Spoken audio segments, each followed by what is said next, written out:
고린도전서 3장 8절과 9절. 신약성경 266쪽입니다. 266쪽. 고린도전서 3장 8절, 9절, 2절. 우리 다 같이 서 있어서 합독하겠습니다. 짧은 구절이니까 다 같이 동동합니다. 시작. 심는 이와 물리는 이가 한 가지이나 각각 자기가 일하는 대로 자기의 상을 받으리라. 우리는 하나님의 동역자들이요 너희는 하나님의 밭이요 하나님의 집이니라. 아멘. 너희는 하나님과 동역자들이다. 이 말을 바꿔서 하나님의 파트너라고 하는 제목으로 말씀의 은혜를 같이 나눠보도록 하겠습니다. 우리 특송팀 하나님 앞에 찬양으로 영광을 돌리시겠습니다.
우리의 갈 길 다가도록 예수님의 인도하실 줄 믿습니다. 또한 예수님의 인도를 받으시기를 간절히 축복합니다. 제가 신학교 때 러시아를 방문을 했었는데 그 당시 그 정교회, 러시아 정교회를 이렇게 방문을 했었어요. 근데 그 러시아 정교회를 갔더니 앞에서는 분들이 집도를 하고 있고 이 뒤에 2층으로 복층으로 되어 있는 2층인데 거기서 찬양대들이 찬양을 하는데요. 그 홀은 적어도 한 우리 그 2배 정도보다도 더 훨씬 넓은 그런 공간이었는데 2층에서 한 6명, 7명 정도가 이 찬양을 하고 있어요. 찬양대인데 아카펠로로 반주도 없이 찬양을 하는데요. 온 성전이 다 쪼롱쪼롱해요. 그렇게 공간을 만들어 놓은 거예요. 공명이 드는 거죠. 뒤쪽에서. 그래서 우리 특성팀들이 숫자가 적어서 찬양대를 서지 못하는 거가 있는데 우리 숫자면 충분히 서서 특성을 할 수 있을 것이다 그런 생각이 드는데 앞으로 우리 찬양대에 그와 같은 규모 있는 찬양대가 이렇게 세워지기 전까지는 우리 특성팀들이 얼마든지 찬양을 이렇게 아름답게 잘 해내실 줄 믿습니다. 그래서 찬양대의 구성을 위해서도 부탁을 드립니다. 오늘은 하나님의 그 성도들이 하나님의 동역자다, 하나님의 파트너다라고 하는 그러한 의미를 우리가 생각해 보려고 그러는데요. 우리 모두는 다 하나님의 일꾼인 줄 믿습니다. 그 일꾼은 다 하나님의 동역자고요. 또한 파트너인 거예요. 그래서 우리를 파트너로 부르셨다. 그래서 하나님의 파트너는 이 땅에 하나님 나라를 세워가는 일을 하는 거예요.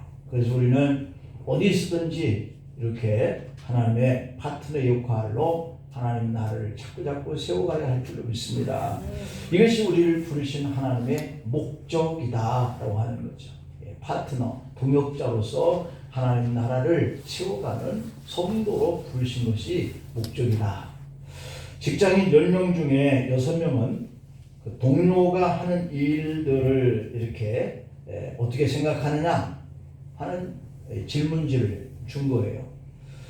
그런데 이 동료들을 생각할 때 하는 일 없이 월급만 받는다 라고 생각을 하는 그런 마음을 가지고 직장에 나가는 분들이 10명 중에 6명은 그런 생각을 갖는다는 겁니다.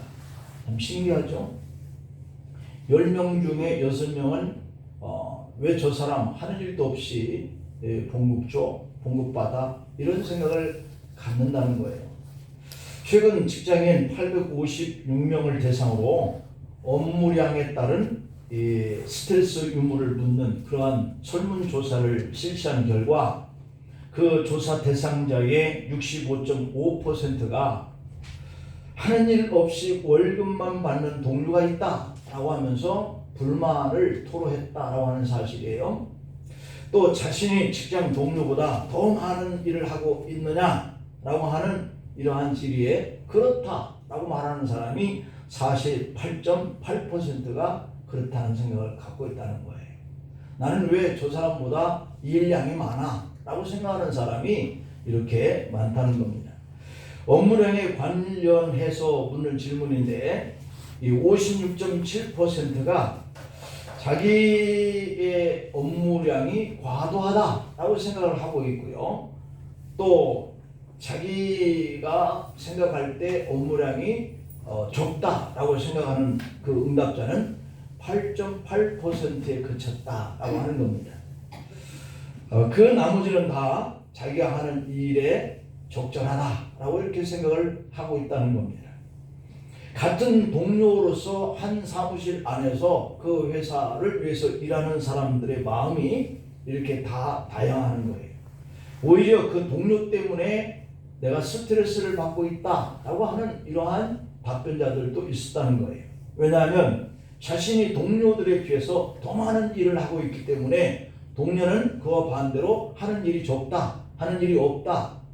내가 한 수고 그 덕분에 내 동료들이 월급을 받는다라고 생각을 하고 있다는 거예요. 파트너이기는 하지만 이렇게 서로가 서로를 신뢰하지 못하는 이런 관계로 직장인들이 지금 그 안에서 일을 하고 있다라고 하는 것을 알 수가 있었던 것이죠. 예수님도 12제자를 선택을 하셨습니다. 누가복음 6장의 12절 말씀을 한번 볼까요? 누가복음 6장 12절에 보면 이때 예수께서 기도하시러 산으로 가사 밤이 새도록 하나님께 기도하시고 예수님도 밤이 새도록 하나님 앞에 기도할 일이 있었던 것이죠. 여러분들도 세상에 살면서 내가 하나님 앞에 나와서 기도해야 할 일이 있을 거란 말이에요. 그러면 그러한 기도의 제목을 가지고 와서는 밤새껏 기도할 필요가 있는데요. 그런데 이에 우리가 문제가 뭐냐면 예수님도 기도한 그 내용대로 응답을 못 받은 때가 있었다라고 하는 거예요. 그러니까 우리도 하나님의 파트너로서 우리가 하나님의 일을 세워가는 이런 과정 속에 뭐가 필요하냐면 기도가 필요하다라고 하는 거예요. 그런데 우리는 기도하다가 응답을 받지 못하는 이런 일들이 있기 때문에 기도해도 소용없어 라고 하는 생각 때문에 기도해야 할 때, 기도해야 할 일을 만났을 때도 기도를 안 한다라고 하는 것이거든요. 그런데요, 기도라고 하는 것은요, 지금 한 이 문제가 바로 해결되기 아니하고 나중에 응답이 되어지는 때도 있기 때문에 기도는 해야 한다. 믿으시길 바랍니다. 기도는 해. 자, 누가복음의 6장 13절에 보면 발금에 그 제자들을 부르사 그 중에서 12를 택하여 사도라 칭했다라고 했습니다. 그러니까 이 12명의 제자를 선택하기 위해서 밤이 새도록 주님은 기도를 하시고 제자를 선택을 한 거예요. 어떻게 해요? 기도를 하시고 제자를 선택한 거예요. 이게 아주 중요한 의미가 있습니다. 기도를 하고 제자를 선택했는데 그렇게 기도한 이후에 선택한 제자들이 주님 앞에 어떻게 행동했느냐, 이게 참 우리가 생각할 그런 중요한 포인트입니다. 분명히 우리가 말씀에서 봤던 것처럼 예수님은 제자들을 선택하기 위해서 선택하기 전에 기도를 했는데 날이 밝을 때까지 계속했다는 것을 볼 수 있습니다. 자, 그럼에도 불구하고 문제는 제자들의 구성입니다. 제자들이 어떻게 구성되었나? 다른 사람도 아닌 예수님께서 그토록 밤이 새도록 기도를 하신 끝에 선택한 이 제자들이 예수님에게 충성하고 헌신했던 그 정도를 우리가 살펴볼 필요가 있는 것이죠. 제자들이 주님께 다 충성했을까요? 밤이 새도록 기도한 이후에 제자를 선택했던 그 제자들의 모습들을 우리가 보면 성경에 기록된 대로 그들이 과연 그렇게 충성하고 헌신한 제자들이 다 되었느냐라고 하는 점이에요. 혹은 제자들을 이 세상에서 정말 우리 제자들은 자랑스러워라고 내세울 만한 그런 제자들이었느냐라고 하는 겁니다. 수제자 베드로도 예수님을 3번씩 모른다고 했고 가장 믿고 돈꾀를 맡겼던 제자 가룟 유다는 예수님을 은 30에 팔고 말았습니다. 그리고 다른 제자들도 마찬가지였어요. 다들 그 제자들의 그 구성 정도가 모래알 같아요. 그들을 한 마음으로 한 뜻으로 주님 앞에 충성하고 헌신하는 이런 마음이 그들에게 없었다고 하는 것을 우리는 성경에서 발견합니다. 마태복음 20장에 21절로 24절이 바로 그 단적인 예인데요. 이르되 나의 이 두 아들을 주의 나라에서 하나는 주의 우편에 하나는 주의 좌편에 앉게 명하소서. 예수께서 대답하여 이르시되 너희가 구하는 것을 알지 못하는도다. 내가 마시려고 하는 이 잔을 너희가 마실 수 있느냐? 그들이 말합니다. 할 수 있나이다. 예수님이 말씀합니다. 너희가 과연 내 잔을 마시려니와 내 좌우편에 앉는 것은 내가 주는 것이 아니야. 내 아버지께서 누구를 위해서 예비하셨든지 그들이 얻을 것이야 라고 이렇게 말씀을 해요. 그때 10제자가 이 말을 듣고 두 형제에 대해서 분이 여기는 이런 관계가 지금 제자들이 형성하고 있는 그런 관계인 거예요. 어때요? 밤이 새도록 구별하여서 제자로 선별된 이 12제자가 딴 마음들을 품고 있었다라고 하는 것을 성경이 가르쳐주고 있거든요. 그래서 이렇게 제자들은 주님을 통해서 모두가 다 한 자리를 차지하려고 하는 이런 생각을 가지고 예수님 곁에 모여 있었다라고 하는 것을 볼 수가 있거든요. 그러나 우리가 분명히 알아야 할 것은 기도하시고 세운 제자들임에도 불구하고 처음에는 그랬다는 거예요. 기도가 바로 이루어진 것 같지 않게 보이는 모습들이 보여요. 그런데 훗날에 이들이 어떻게 됐어요? 주님 앞에 그 말씀을 붙들고 헌신하고 충성하면서 순교해 가는 그 길을 가잖아요. 밤새도록 주님이 기도하시고 뽑았던 이 제자들이 그 결과가 이럴 것을 아시고 주님은 그들을 세웠다라고 하는 것이고, 기도하고 난 이후에 뽑아진 이 제자들은 역시 훗날에도 반드시 그 주님이 기도한 끝에 세운 제자 몫을 감당했구나 하는 것을 발견해요. 그러니 우리가 어떤 일을 할 때 기도하고 해야 하겠다, 기도하면 뭔가 좋은 결과 열매가 있다라고 하는 사실을 발견할 수 있지 않습니까? 직장인들이 동료들을 바라보면서 억울해. 저 동료는 하는 일도 나보다 적고 하는 일도 없는데 내가 수고하고 이러한 이것을 통해서 저 사람 봉급받고 사네 라고 생각하면 얼마나 스트레스를 받게 되겠습니까? 예수님의 제자들도 자랑스럽게 내놓을 제자가 없을 정도로 예수님의 우편에 서로 앉으려고 그들이 서로 분한 마음을 가지고 서로 견제하는 이런 가운데 있었다는 것을 보여주고 있죠. 자, 요한복음 15장의 14절 15절 말씀을 볼까요? 너희는 내가 명하는 대로 행하면 곧 나의 친구라. 이제부터는 너희들 종이라 하지 아니하리라. 종은 주인이 하는 일을 알지 못해. 그러니까 주님이 제자들을 주와 종으로 세우시고 그렇게 일을 하려고 하는 것이 아니라 너희들을 친구라 하였노니 내가 내 아버지께서 들은 것을 다 너에게 알게 하였습니다. 이렇게 얘기를 하고 있습니다. 그렇습니다. 예수님은 제자들뿐만 아니라 오늘 우리들도 종으로 생각하지 아니하시고 친구라 여기시는 줄 믿습니다. 주님의 아는 것들을 우리가 다 알고 주의 일에 함께 하고자 원하는 파트너로 생각하고 계시는 거예요. 여러분, 이 파트너로 초청했다라고 하는 이 뜻, 예수님과 더불어서 세상에서 거룩한 일을 하고자 하기 위함인 거예요.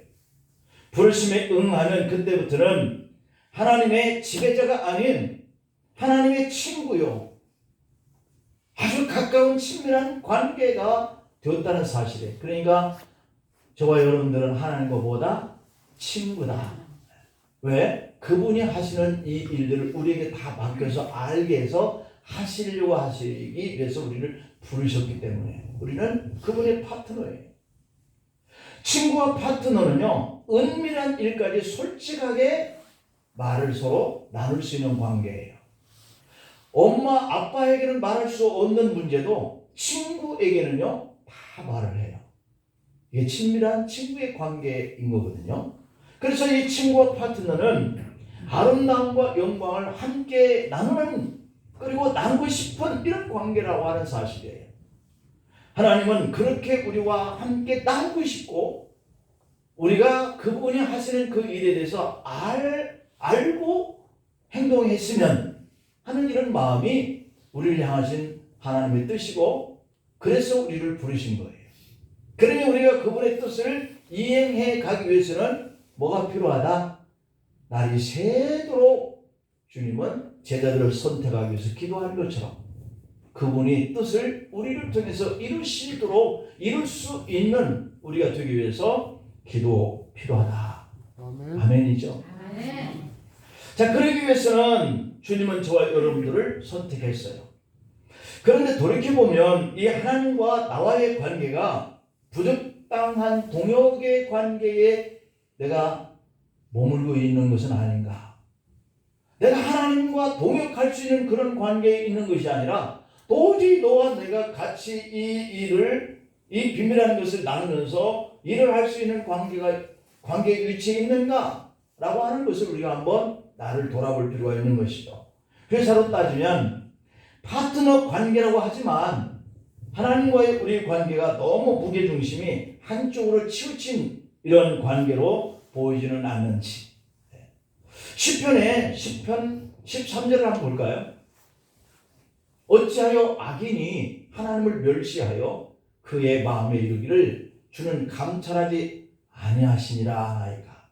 이 말을 바꿔서 생각하면 우리가 기도하는 그 기도를 그분이 왜 듣지 않으신가? 왜 듣는 척을 안 하신가? 이렇게 반문하는 그러한 대목이지 않습니까? 왜 우리를 살피지 않아? 시인이 그렇게 기도하는 거예요. 또 88편의 10절 말씀을 한번 볼까요? 거기도 보면 그렇게 말씀되어 있는데 주께서 죽은 자에게 기이한 일을 보이시겠나이까? 유령들이 일어나 주를 찬송하리이까? 라고 이렇게 이야기하고 있거든요. 그러면 시편 기자는 하나님에 대해서 정면으로 도전하는 그런 기도를 하고 있는 거예요. 하나님 죽은 자에게 기이한 일을 보이시겠나이까? 아니면 유령들이나 일어나서 주를 찬송하게 하십니까? 라고 하는 거죠. 이게 무슨 말이에요?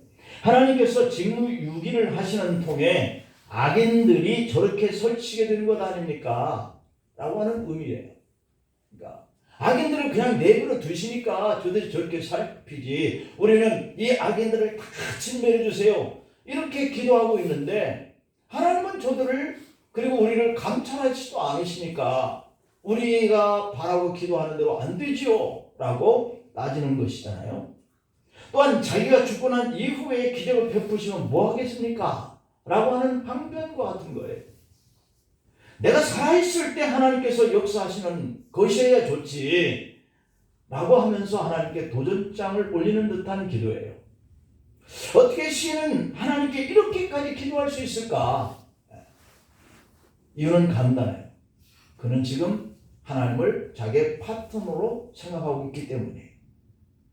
나의 파트너가 내가 생각하고 내가 하는 이 일들을 같이 공유하고 같이 협력하고 도울 수 있어야 파트너지 라고 생각하는 거. 이게 바로 이 고백을 하고 있는 이 시인이 하나님께 향하는 그러한 항인 거죠.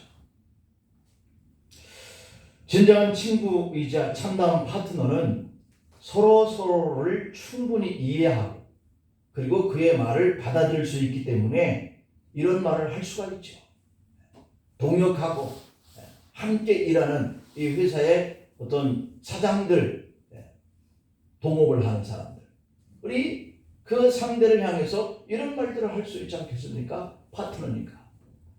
너무 힘들어서 하나님께 진심으로 아프고 힘든 것을 직선적으로 해결해 줄 수 있는 것을 이렇게 말할 수 있는 관계가 바로 이 동역자, 파트너예요. 어른들 앞에서 함부로 말을 못하는 우리 정서에는 이 표현이, 시인의 표현이 안 맞아요. 어떻게 감히 건방지게 사람이 하나님을 향해서 저렇게 말을 할 수가 있지? 라고 생각하기 때문에 우리 문화, 우리의 정서에는 이 성경의 시인의 표현이 안 맞는 것 같아요. 그래서 이 시편에는 하나님을 향한 이런 건방져 보이는 듯한 기도가 너무 많다는 사실이에요. 중요한 것은 이 파트너의 이런 기도를 하나님께서 싫다, 건방지다 이렇게 말씀하고 있지 않다는 사실이에요. 하나님의 파트너가 피를 토하는 심정으로 기도를 하면 하나님이 귀담아 들으시고 응답해 주시는 것을 볼 수 있어요. 간절할 수밖에 없는 이 기도의 제목을 가졌을 때 기도의 응답을 받지 못함으로 상처를 받는 사람들이 참 많아요. 여러분들도 아마 그런 때가 있었을 거예요. 마음이 답답하고 그래서 주님께 기도했는데 주님은 묵묵하고 답변이 없으시고 응답하지 않아요. 하나님 뭡니까? 지금 이루어지지 않고 제가 다 망해버린 다음에 무슨 일을 하시려고 한다면 그때 무슨 소용이 있겠습니까? 하나님 지금 응답해 주셔야죠. 지금 역사해 주셔야죠. 지금 도와주셔야죠. 이렇게 우리가 기도하고 싶을 때가 너무 많은 거거든요. 마음이 답답하고 슬픈 부부의 이야기가 있는데요. 자녀들을 위해서 욕처럼 매일매일 기도하는 부부의 가정이에요. 자, 자녀들을 위해서 기도하는 부모입니다. 그런데 어느 날 전화 한 통이 걸려옵니다. 22살인 아들이 일산화탄소를 마시고 자살했다는 겁니다. 부부의 첫 반응은 무엇이었을까요? 여러분들 같으면 혹시 가정적으로 그런 전화를 여러분들이 받았을 때, 그렇다면 여러분들은 지금 열심히 자녀를 위해서 기도하는 부모입니다. 그런데 여러분들에게 이 한 통의 전화가 왔을 때 그 심정이 어떨 것 같습니까? 주님, 자녀 세 아이를 위해서 우리는 날마다 새벽마다 꼬박꼬박 기도했습니다. 그걸 못 들으셨습니까? 이렇게 기도한 이 전화받은 부부가 하나님 앞에, 그들 부부가 가장 좋아했던 성경 구절이 있었습니다. 빌립보서 6장 7절과 그리고 6절과 7절 말씀이에요. 아무것도 염려하지 말고 다만 모든 일에 기도와 간구로 너희 구할 것을 감사함으로 하나님께 아뢰라. 아멘. 그리고 7절에서 뭐라 그럽니까? 하나님의 평강이 그리스도 예수 안에서 너희의 마음과 생각을 지키시리라. 아멘. 하나님의 평강이, 주님이 그들을 응답해 주셔서 마음이 평강한 상태 속에 이렇게 지낼 수 있는 이 말씀이 참 그들 부부에게 늘상 마음으로 외우는 그러한 말씀이에요. 자, 여러분, 그 부부는 아들이 자살한 마당에 이 말씀을 온전히 받아들일 수 있었을까요? 여러분 같으면 지금 내 아들이 이렇게 되었다라고 하는 전화를 받았는데 늘상 마음으로 머리로 외웠던 이 빌립보서의 이 말씀이 여러분들이 믿어지고 받아들일 수 있겠느냐는 것이죠. 성경에도 기도 응답을 받지 못한 이런 경우가 기록되어 있는데 그 대표적인 기도가 예수님의 기도입니다. 요한복음 17장 21절을 한번 볼까요?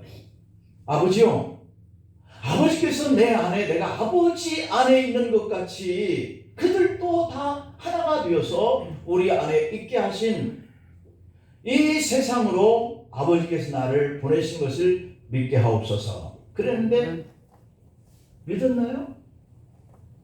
사람들이 안 믿습니다. 예수님은 아버지께서 나를 이 세상에 보내신 것을 저들도 나를 인정하고 믿게 해주세요 라고 기도했는데 이게 안 돼요. 참남하도다. 저를 십자가에 못 박게 하소서. 결국은 십자가에 못 박혀서 돌아가시고 말하는데 여러분, 기도가 다 응답됐나요? 다 응답되지 못했어요. 우리 기도가 응답이 안 된다고 실망하고 낙담하지 말고요, 언젠가는 이루어지는데 또한 안 이루어질 수도 있다라고 하는 것이 하나님이 우리를 향하신 그런 파트너의 생각인 거예요. 어떤 계획이 있으시겠죠. 자, 교회사를 살펴보면 누구나 알 수 있는데요, 교회는 여전히 하나가 되지 못하고 있습니다. 오늘날도 지금 교회는 다 하나 되지 못하고 있어요. 저들을 하나 되게 하옵소서라고 우리 주님이 우리를 향해서, 교회를 향해서 기도하셨는데 하나가 되지 못하고 있어요. 현존하는 교단과 교파의 숫자만 해도 34,000여 개가 넘는다 그럽니다. 그러면 예수님의 기도를 하셨지만 아직 응답은 없어요. 예수님이 제자들을 선택하기 위해서 밤이 새도록 기도하셨던 것과 마찬가지로 응답되지 아니한 상태 속에 머물러 있는 것들도 있다라고 하는 겁니다. 하지만 누가복음 9장 54절 말씀 볼까요? 제자 야고보와 요한이 이를 보고 이르되 주여, 우리가 불을 명하여 하늘로부터 내려 저들을 멸하라 하시기를 원하십니다. 원하십니까? 이렇게 기도하고 있는 그런 모습이잖아요. 그런데 예수님을 부인하면서 조졌던 이 베드로는 십자가를 거꾸로 짐으로 십자가의 길을 가기로 했어요. 이렇게 하늘로부터 내려 저들을 멸하라 하기를 원했던 요한은 사랑의 사도로 변했어요. 11명의 사도가 예수님의 기대한 것처럼 정말 아름답게 변화되었다라고 하는 사실이거든요. 분명히 그 즉시 그 시대에 응답이 되지 않았는데 시간이 가면서 그 기도가 그대로 맞아떨어지고 응답되어지는 이런 놀라운 사건인 거거든요. 여러분, 예수님의 선택의 기도는 밤이 새도록 제자들을 위해서 기도했던 그 기도는 헛되지 않았다는 거예요. 아멘. 예수님의 기도는 응답이 됩니다. 아멘. 유일하게 예수님의 기도와 다르게 가는 사람이 한 사람이 있었는데 그 사람이 누구죠? 가룟 유다예요. 가룟 유다. 그렇지만 하나님은 이 가룟 유다를 통해서 인류를 구원하는 한 과정의 도구로 사용합니다. 인간적으로 생각하는 그런 예측 불가능한 요소들이 너무 많기 때문에 힘들고 아프게 했지만 그것마저도 하나님의 은혜의 역사에 도구로 썼다라고 하는 사실이에요. 로마서 8장 28절을 보면 우리가 알거니와 하나님을 사랑하는 자 곧 그의 뜻대로 부르심을 입은 자들에게는 모든 것이 어떻다? 합력하여 선을 이루니 선한 도구로 쓰임을 받든지 악한 도구로 쓰임을 받든지 이게 협력이 되어서 예수님이 이 땅에 오신 인류 구원의 사건은 죽으셔야 되거든요. 인류의 수많은 사람들의 죄를 단번에 다 지시고 그분이 죽으셔서야 우리가 그 죄를 사함받는 이런 일이 바로 이 가룟 유다가 예수님을 팔게 됨으로 인해서 성취된 사건으로 나타났기 때문에 11명의 제자들은 이렇게 하나님의 말씀의 뜻을 따라서 순종하는 사람으로 기도의 응답이 나타났고 또 가룟 이 유다는 예수님을 팔므로 인해서 그분이 이 땅에 오신 목적을 성취하는 일로 쓰임을 받았다라고 하는 이 의미로 서로 합력하여 하나님의 뜻을 선을 이룬다는 거예요. 여러분들에게 고난이 오고 여러분들에게 좋은 일들이 오면 이것이 합력하여서 좋은 일을 해주시는 분이 누굴까? 이러한 고난을 우리에게 주시는 분이 누굴까? 라고 하는 생각은 한 분, 하나님을 통해서 왜 이렇게 하시지? 하는 것을 우리에게 자각하고 생각하게 하고 그 일에 우리가 나아갈 수 있는 이런 부분들을 생각할 수 있다면 합력하여 선을 이루시는 분인 거죠. 예수님은 베드로에 대해서 너무나 잘 알고 계셨습니다. 그래서 누가복음 22장에 31절 2절에 보니까 시몬아 시몬아 보라 사탄이 너를 밀가부르듯 하려고 요구하셨으나 그러나 내가 너를 위하여 네 믿음이 떨어지지 않기를 기도하겠다. 악한 사단의 세력들, 어둠의 영들은 우리가 세상에 나가서 일을 하고 삶의 자리에 나아갈 때 얼마든지 그들은 우리를 밀가부르듯이 우리를 공격하는 거예요. 그 공격 앞에 너무 힘들어. 그래서 우리가 치우치고 넘어지고 하는 이런 부분들이 있을 때 하나님에게서 자녀로 멀리 떨어지지 않고 그 자리를 지켜나갈 수 있는 성도가 되기 위해서 그런 베드로가 되기 위해서 주님은 그의 믿음 지켜갈 수 있도록 기도를 하셨다는 거예요. 아멘. 아멘. 그러면 우리를 위해서도 주님은 어떻게 하고 계실까요? 기도하고 계시는 거예요. 천성적으로 다혈질이었던 베드로는 감옥이든지 죽을 자리든지 예수님을 따라가겠느라고 다짐했잖아요. 그 말이 끝나기 무섭게 예수님께서는 베드로가 네가 수탉이 울기 전에 3번 자신을 부인할 거다 이렇게 예언을 했었어요. 여러분 이게 참 이상하지 않습니까? 베드로가 어떻게 할 것인지 뻔히 아시면서 왜 예수님은 사탄의 계획을 미리 막아주지 않으셨을까요? 왜 그 일을 당할 때까지 막아주시지 않았느냐는 거죠. 예수님께서 사탄에게 베드로를 건드리지 못하도록 하셨다면 얼마나 흠이 없는 베드로가 되었을까요? 근데 흠이 생기게 만들어 놓도록 막아주지 않아요. 베드로에게 특별한 능력을 주셔서 베드로의 믿음이 떨어지지 않도록 했다면 주님이 굳이 베드로의 믿음이 떨어지지 않기 위해서 기도할 필요가 없이 그냥 막아주시면 되었지 않았을까요? 기계적으로. 베드로를 위해서 하실 것이 얼마나 많았겠습니까? 우리를 위해서 주님이 하실 일이 얼마나 많겠습니까? 그런데 예수님의 기도는 똑같이 이 가룟 유다를 향해서도 적용이 됩니다. 그 역시 예수님께서 신뢰했던 사람이었기 때문에 분명히 예수님은 베드로를 위해서 기도하시는 만큼 가룟 유다를 위해서도 믿음이 떨어지지 않도록 기도했을 거란 말이에요. 그럼 여러분들을 위해서도 주님은 믿음을 지켜가기 위해서 기도하셔요. 지금도 하나님 우편 보좌에 앉아서 우리를 향해서 기도하시는 분이라고 그랬잖아요. 유다와 베드로는 영적 전쟁에 휘말려 들었습니다. 물론 그들은 자신들에게 무슨 일이 일어나고 있었는지도 모른 채 그 일을 향하고 말았을 거예요. 양쪽 모두 마귀의 공격을 받았지만 그 결과에 대해서는 각자 책임을 져야 했어요. 우리 주님은 바로 그거예요. 너희가 어려운 일을 만나는데 그 어려움 속에서 너가 믿음을 지킬지 안 지킬지 하는 것은 너의 선택에 달려있는데 나는 너가 믿음의 길을 선택하기 위해서 기도하겠다. 그러니까 나는 뭐예요? 여러분들은 뭐예요? 내가 스스로의 믿음으로 그 길을 선택해 가야 한다는 것을 주님은 자유 의지를 주신 것이라는 거예요. 하나님은 욥을 구속으로 몰아붙이도록 허락해달라고 하는 이 사탄의 청을 허락하잖아요. 아예 거기서 차단시켜서 야 욥은 내 사랑하는 아들이야. 네가 건들 수 없어 하고 차단시켜버렸으면 사탄이 욥을 공격하지 않았을 터인데 하나님은 허락합니다. 사탄에게.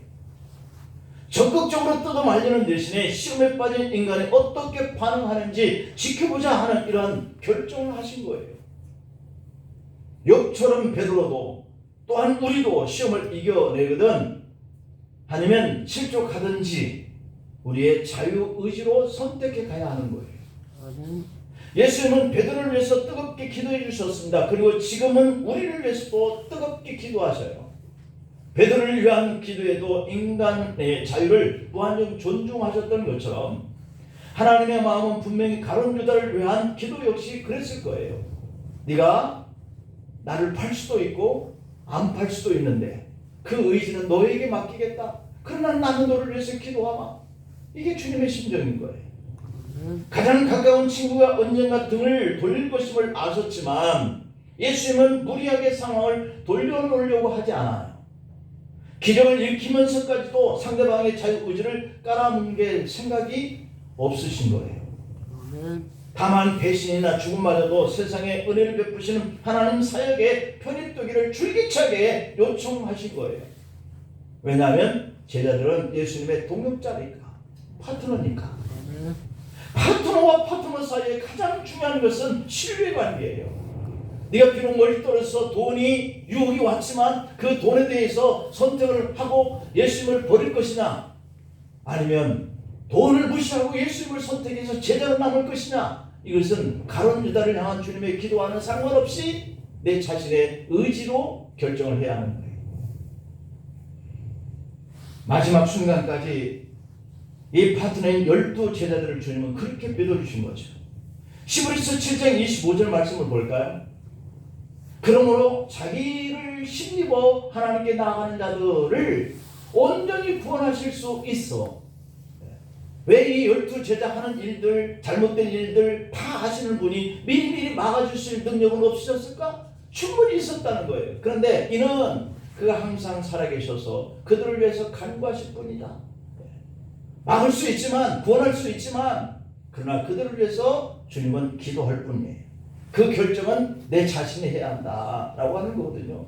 여러분들이 한 주 동안 밖에 나와서 사는 이 삶의 자리 속에서 모든 결정은 여러분들이 해야 하고 여러분들을 미혹과 유혹에 빠져들지 않게 하기 위해서는 우리 주님의 우편 보좌에서 지금도 기도하면서 내 파트너요, 내 동역자요, 제발 믿음을 지켜갈 수 있었으면 하고 기도하고 계시는 거죠.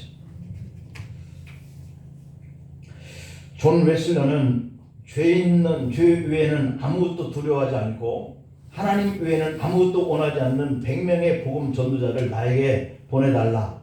그들이 사역자이든 평신도이든 상관없다. 그들은 지옥의 문을 흔들 것이며 이 땅에 하나님 나라를 세워갈 것이다. 그렇게 웨슬러는 기도했다는 거예요. 뉴저지의 어느 부부는 성범죄의 전력이 있는 그러한 사람의 집이라고 하는 표지판을 보기로 했어요. 우리나라도 이렇게 감옥에 이런 성범죄자들이 나오면 그 동네 사람들에게 다 알려요. 이 집에는 이런 자가 살고 있으니 조심하시오. 이렇게 말이죠. 근데 미국도 마찬가지죠.